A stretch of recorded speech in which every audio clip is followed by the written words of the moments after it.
രാം നാരായൺ രാം എന്ന സീരീസിൽ നാം തുടരുന്നതാണ് ജീവിതത്തിലെ വിവിധ ദൃശ്യങ്ങളും വിഷയങ്ങളും വിശദമായി മനസ്സിലാക്കുന്നു.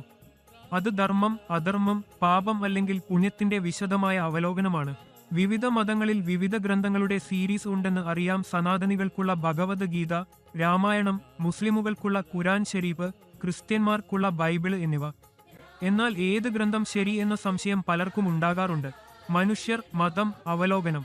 ഈ ഭൂമിയിൽ എല്ലാ മനുഷ്യരും മനുഷ്യരായി ജനിക്കുന്നു.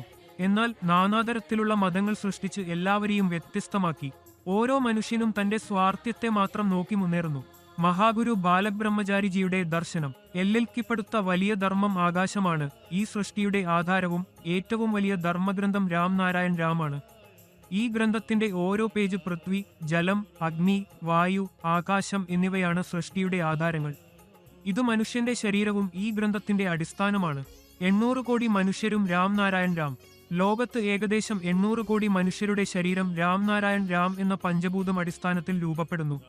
വിവേകം, സുജ്ഞാനം, സാഹചര്യങ്ങൾ, ധർമ്മം, സംശയങ്ങൾ എന്നിവ ജീവിതത്തിൽ മുന്നേറുമ്പോൾ ശരിയായ അറിവും വിജ്ഞാനവും സഹായിക്കും. നിങ്ങളുടെ വിജയത്തിന്റെ ദിശ രാം നാരായൺ രാം എന്നതിനോട് ബന്ധം സ്ഥാപിക്കുന്നതിലൂടെ നേടാം. ജീവിതത്തിലെ മാറ്റത്തിനുള്ള മാർഗം ധ്യാനം. ധ്യാനം എന്ന പ്രായോഗിക വിദ്യ നമ്മെ കുറെ പ്രശ്നങ്ങളിൽ നിന്ന് പ്രചരിപ്പിക്കും. ധ്യാനത്തിന്റെ ഗുണങ്ങൾ: 1. മനസ്സും അഭ്യസനവും ശക്തിപ്പെടുത്തുന്നു. 2. 50,000 കോടി ആത്മാക്കൾക്ക് ചിരപ്പു നൽകുന്നു. 3. പ്രകൃതിയിലൂടെ എനർജി ലഭിക്കുന്നു. പ്രകൃതി, ആകാശം, ബഹിരാകാശം. പ്രകൃതി, ആകാശം, ബഹിരാകാശം, സൃഷ്ടി എന്നിവയിലൂടെയെല്ലാം നമുക്ക് ജീവിതം, സംവേദനങ്ങൾ നൽകുന്നു. രാം നാരായൺ രാം എന്ന സൂത്രവാക്യം. രാം നാരായൺ രാം എന്ന ജപം നടത്തുന്നതിലൂടെ നിങ്ങൾ മുഴുവൻ ബഹിരാകാശത്തെ ഓർത്തുഹരിക്കും. ഈ ബീജസ്മരണ സൂത്രവാക്യത്തിലൂടെ നമ്മുടെ ആത്മവിശ്വാസവും ധർമ്മവും എവിടെയാണ് പാകപ്പെടുത്തുന്നത് എന്നത് മനസ്സിലാക്കാം. നിങ്ങൾ ഇത് ഇന്ന് ആരംഭിക്കണം. നിങ്ങളുടെ ജീവിതത്തിൽ പോസിറ്റീവ് മാറ്റങ്ങൾ സംഭവിക്കും.